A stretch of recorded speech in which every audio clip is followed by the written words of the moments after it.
Hey guys, welcome back to another video. My name is CFI Munden, and I'm glad to have you guys here. So I found these videos of the Delta Airlines crash. I don't know if you guys saw it yet, but full videos of the rollover and then what happened post rollover. And what's crazy is we live in a time now where pretty much everything within a matter of a few seconds is always recorded. So if there's an accident, phones come out within 2 seconds, okay? If there's a fight, phones come out within 2 seconds. If there's a comet that goes overhead, everyone is constantly filming everything now. So now we have like first person perspective of what something like this would look like and what it would feel like. And I found this kind of interesting to watch. First of all, how there was no fatalities is beyond me. I think we saw that there's 2 critically injured, 13 hospitalized, but no fatalities. If you guys watch that video, I don't know about you, but when I first watched it, I just watched that video in a vacuum, right? I didn't know if there was any fatalities or not. All I did was watch the video.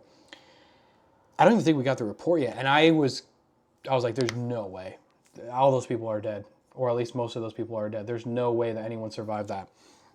And the fact that everyone survived that is crazy. But let's watch this video that was posted on Reddit.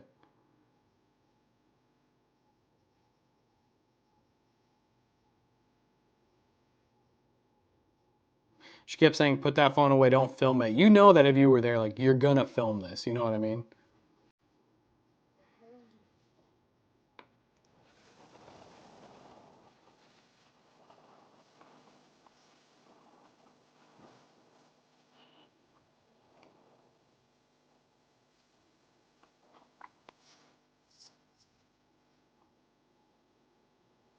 That is crazy.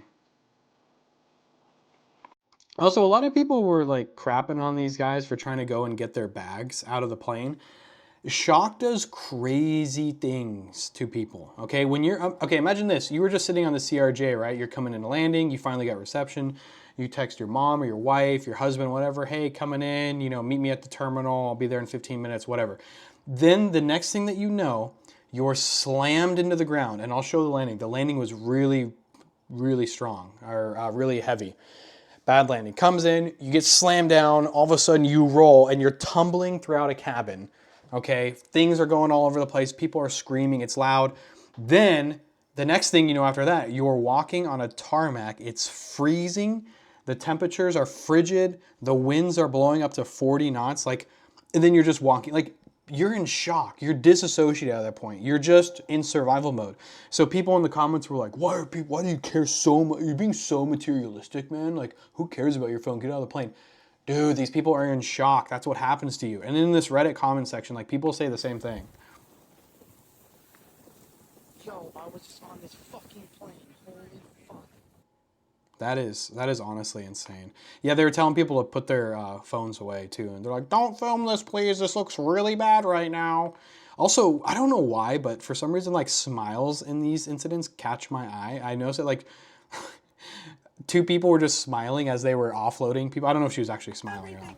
Also, people smile a lot and laugh a lot when they're in shock and they're scared. I actually think that one of my cringiest traits is that when I get scared or nervous, I start laughing and it looks real bad. And I'm wondering if I would do that in this situation. Like they're getting me out of here and I'm just cracking up laughing. I'm actually terrified on the inside, but Drop it! Come on! my students are like, why do you always laugh on final approach? Because you're scaring the shit out of me. Like this guy was smiling. Look how cheery he is. Oh, I guess this is Canada. Like is he smiling or maybe, I don't know. All I saw was, for some reason, like my autistic brain was watching people get offloaded and I'm like, they're all smiling. Absolutely frigidly cold. But this guy right here says, nice to see some of them remembering to bring their carry-ons. And then this person says, they were just in a literal crash. The shock is going to make them think irrationally. And then he said, true, I just find it interesting behavior. I've seen some crazy videos involved in car crashes. I wish all of them luck to get better physically and mentally from that. Yeah, and then this person gave a really brutal example. Watch the video of JFK being assassinated. A piece of his skull flies out of the back of the car and poor Miss Kennedy climbs out trying to grab it. And that's what just shock does to you. You do crazy stuff. Crazy stuff. Stuff that doesn't make sense, right? Because your brain is just trying to cope. It's just trying to figure out like what's going on. There's more comments to that. Oh man, some of these are morbid. I got knocked out in a car crash and I have a fake tooth on a dental appliance and it broke my car and and it broke, and my car was 1/3 its normal size after the crash. And no matter what the cop tries to tell you, tells to tell me, keep putting away, I gotta find my tooth. I had court because of like 9 months later, drunk driver hit me. You know what's crazy? I was just thinking back to this one time. If you guys want to hear a really like brutal story, and all of my friends who are in Ontario can attest to this. I was on the ramp. Okay, I just started the plane. I think I was in like CFI training or something like that. And all of a sudden I look, and there's a low wing, I think it was like a Cherokee or something like that, coming in like really low and fast. This is an untowered airport, 5,000 foot runway. And I'm like, dang, he's coming in fast. I was like, he's really nose down. All of a sudden he craters it into the ground. I'll try to find this for you guys. He craters it into the ground, bounces and then slides. The whole thing is just instantly engulfed in flames. And then he jumps out of that thing, all burnt up. His fingernails are all burnt. His hair, his eyeballs are burnt. His whole, like 60% of his body is burnt. Arms, skin peeling off. Do you know what this guy tried to do? He was knocked unconscious. He was actually passing out because of the fumes. But what he did, when we were running over to him, he tries to get back into his plane. This guy, I mean, this wasn't just shock. This was like beyond shock, okay? But my point is like, when you get bonked in the head, when you get tumbled in a fuselage, like you're gonna do weird stuff. Ontario, Oregon, plane crash. Let's see if I can find this. Yeah, this is it right here. I was at this accident. That's our mechanic right there. And this thing was like completely destroyed. I don't know how. Apparently this guy survived this plane crash. Don't know how he survived. But he was really old. Regional news for you. A plane crash at the Ontario Municipal Airport this afternoon. Ontario. Anyways, shock does crazy things to people. Shock does crazy things to people. Speaking of shock, I think one of the craziest things that I've seen come out of this accident is kind of like meme culture takeover. And everyone has realized that like no one's dead. And now all the Zoomers and millennials are making memes about it. And I can only imagine, like I said, being the Delta Airlines CEO and just seeing all these memes come out about your company. And the stock, of course, has gone down just a little bit. But I mean, these are some of the memes I'm seeing. And honestly, I'm not going to lie, like they're pretty funny. Let me see if I could find these ones. Where is that? Oh, right here.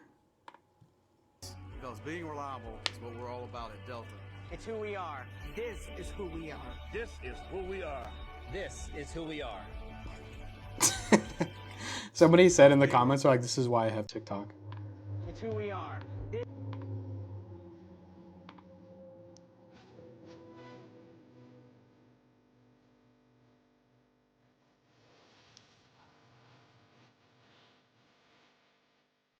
All I say is this one went under my head. the new Delta commercial is lit. This is the level of disassociation I wasn't sure we were capable of anymore. This app made me on a fast track to hell. I snorted in public, how dare you. TikTok is great, man. People talk shit on TikTok and I understand why, but the sense of humor on TikTok is just so great. But yeah, I wanted to watch the video because I broke this down in class today. Or not broke it down, but I watched it with my students. And I don't know, guys. Like, so the conditions was a quartering right crosswind. I think it was reported like 39 knots or something like that. And we were like, is this a landing gear failure? I mean, you know, you hit hard enough, the landing gear is going to fail. And it's like, I don't know. I'm not a CRJ pilot, but I can certainly see that this approach was quite unstable. On the runway. Remarkable video, Philip. That's absolutely right. And we just heard from airport officials here a short time ago. They are calling the flight attendants heroes for getting all the passengers out. Oh, that was another thing. Is like those flight attendants came in clutch. And it's being Isn't it amazing how it's like when the human mind knows that when the human knows that it has a job to do, it'll often stick through that job. Like that flight attendant was at the door, right this way, please, no recording, drinks are outside in the lobby, go ahead and go to the FBO, grab some coffee. Like, what? You just rolled a plane over. But she's like in that mode, you know what I mean? It's like, it's amazing. Humans will lock in when they need to. everyone survived. Also, I wanted to see like where the pilots were during all this. I wanted to see who the pilots were. New details. details emerging about the chaotic final moments of Delta Flight 4819. Investigators are So watch this landing, guys. Like I said, not a CRJ pilot here, okay? But this looks pretty unstable to me. this video of the jet as it came in Boom, and that's a hard landing. at Toronto Pearson International. The right wing completely breaks off, rips apart, all the fuel's in the wing. Airport.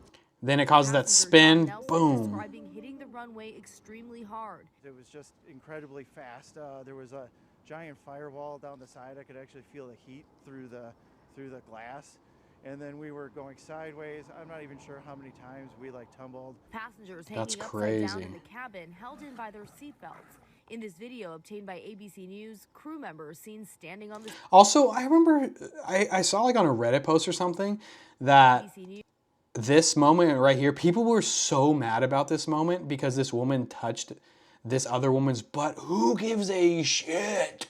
If you're pushing me out of a plane that's on fire and burning, you could touch a lot more than my butt if it means that I'm getting out of there. News crew members seen standing on the ceiling. But isn't that funny? It's people get so upset over this. I mean, okay, that's a full-on cheek that she's grabbing like it's a handlebar. She's like, get out of here. It'd be different if every time someone passed her, she's just grabbing a handful of ass. She's like, all right. She's like, go on, get up. But she's not. Relax. Helping passengers People are getting so worked up about that on scramble Facebook. to escape. The crew of Delta Flight 4819. Also, you know what's crazy is I was looking at this guy's uniform. I'm like, what is this? Is this a fire department? That thing is sharp.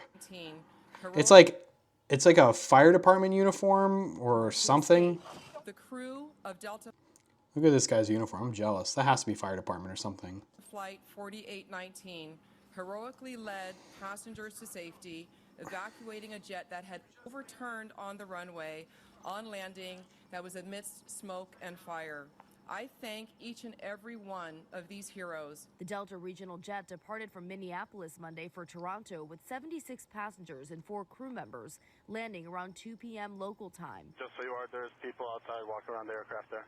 Yeah, we've got it. The aircraft is upside down and burning. Emergency crews racing to the plane as the dazed That passengers is escaped. insane. 21 people in. It sucks that my brain is so there's so much AI generated shit on the internet now that when I first saw this, I genuinely thought this was AI generated. And taken to the Because it's such a surreal scene. Hospital. Also, look at that windsock. That thing is pricked. including a child, but amazingly, everyone survived. Look at the hull.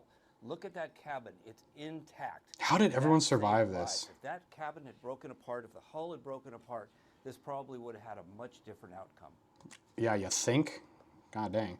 Yeah, freaking crazy, guys. I can't believe there's no fatalities from this, but there's a lot of memes coming out about this. There's some good ones out there. There's some good ones. I'm quite a meme connoisseur, so if I do say so myself, but damn. Industry's not looking too good right now in the public eye.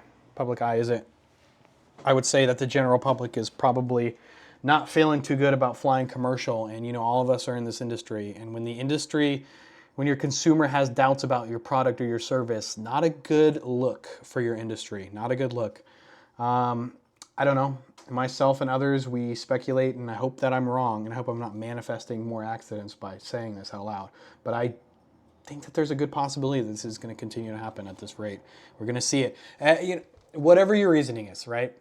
Okay, I think that with the new income of new mechanics, because all the boomers, right, they're all dying and retiring, no offense boomers, retiring, getting out, mechanics, okay, then the pilots, and then the air traffic controllers.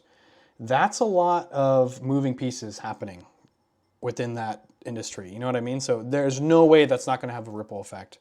There's no way that's not. I think we're already seeing it, to be honest. So anyways, guys, yeah, glad to be back on here. Glad to talk to you guys, and yeah, just want to shoot the shit with you guys. Have some fun. Okay, I'll see you.